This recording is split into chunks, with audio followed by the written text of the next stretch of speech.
Shalom Sobat Muda yang dikasihi Tuhan. Salam sejahtera untuk kita semua. Selamat berjumpa di Renungan Bina Muda Sabtu 2 Maret 2024.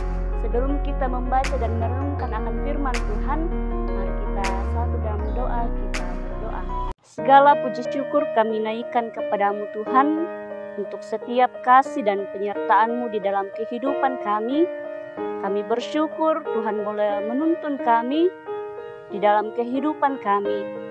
Bapa dalam kerajaan sorga, pada saat ini kami akan membaca dan merenungkan akan firman kebenaran-Mu. Tuhan berkati kami sehingga kami boleh memahami firman-Mu dengan baik. Anak-Mu yang akan memberitakan firman-Mu Tuhan, Tuhan juga berkati. Ini doa kami siap untuk mendengarkan firman-Mu.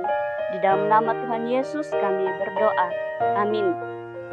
Bacaan kita pada hari ini dari Injil Markus pasal 8 ayat 31 sampai ayatnya yang ke-38. Injil Markus pasal 8 ayat 31 sampai ayatnya yang ke-38. Pemberitahuan pertama tentang penderitaan Yesus dan syarat-syarat mengikut Dia. Kemudian mulailah Yesus mengajarkan kepada mereka bahwa anak manusia harus menanggung banyak penderitaan dan ditolak oleh tua-tua, imam-imam kepala dan ahli-ahli Taurat, lalu dibunuh dan bangkit sesudah 3 hari. Hal ini dikatakannya dengan terus terang, tetapi Petrus menarik Yesus ke samping dan menegur Dia. Maka berpalinglah Yesus dan sambil memandang murid-muridnya, Ia memarahi Petrus, katanya, "Enyalah iblis, sebab engkau bukan memikirkan apa yang dipikirkan Allah, melainkan apa yang dipikirkan manusia." Lalu Yesus memanggil orang banyak dan murid-muridnya dan berkata kepada mereka, "Setiap orang yang mau mengikut aku, ia harus menyangkal dirinya, memikul salibnya dan mengikut aku. Karena siapa yang mau menyelamatkan nyawanya, ia akan kehilangan nyawanya. Tetapi barang siapa kehilangan nyawanya karena aku dan karena Injil, ia akan menyelamatkannya. Apa gunanya seorang memperoleh seluruh dunia, tetapi ia kehilangan nyawanya? Karena apakah yang dapat diberikannya sebagai ganti nyawanya? Sebab barang siapa malu karena aku dan karena perkataanku di tengah-tengah angkatan yang tidak setia dan berdosa ini, anak manusia pun akan malu karena orang itu apabila ia datang kelak dalam kemuliaan Bapanya diiringi malaikat-malaikat kudus. Amin. Sobat muda yang dikasihi Tuhan, dari pembacaan kita pada hari ini diberikan suatu tema, hidup tidak berekspektasi. Hidup tidak berekspektasi. Sobat muda yang dikasihi Tuhan, dalam menjalani kehidupan seringkali kita berekspektasi, dan jika tidak sesuai dengan kenyataan, maka kita akan kecewa terhadap diri sendiri, kita akan kecewa terhadap orang lain, kita akan kecewa terhadap komunitas iman kita, dan tidak jarang juga kita kecewa terhadap Tuhan.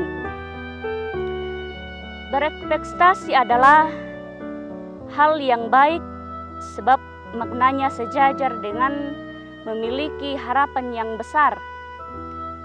Namun sayangnya kita kerap kali berekspektasi terlalu tinggi, dan bila kenyataan tidak sesuai dengan ekspektasi, maka kita pun dirudung dengan kekecewaan. Petrus dalam bacaan kita pada saat ini juga memiliki ekspektasi terhadap Yesus.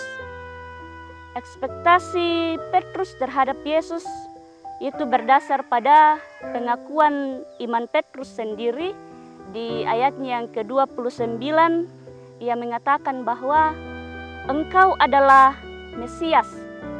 Mesias ini berarti yang diurapi.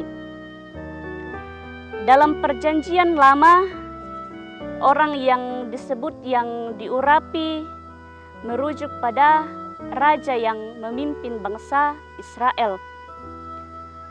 Sama halnya dengan orang Yahudi lainnya, Petrus memiliki ekspektasi Mesias yang akan membangkitkan kembali kerajaan Israel.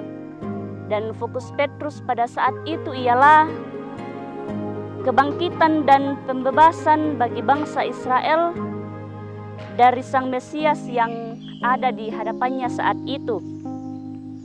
Dan ya, ini adalah ekspektasi Petrus sebagai manusia biasa.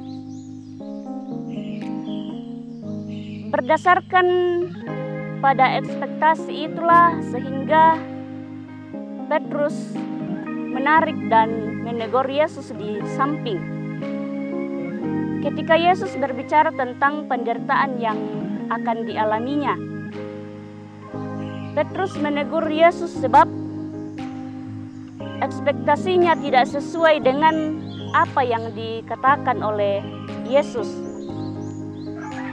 Menurut Petrus, Mesias yang diharapkan menjadi pembebas dan pembawa kemenangan tidak seharusnya menderita.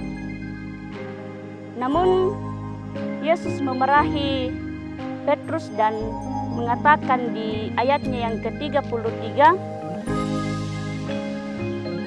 ia mengatakan bahwa "Enyalah iblis, sebab engkau bukan memikirkan apa yang dipikirkan Allah, melainkan apa yang dipikirkan manusia."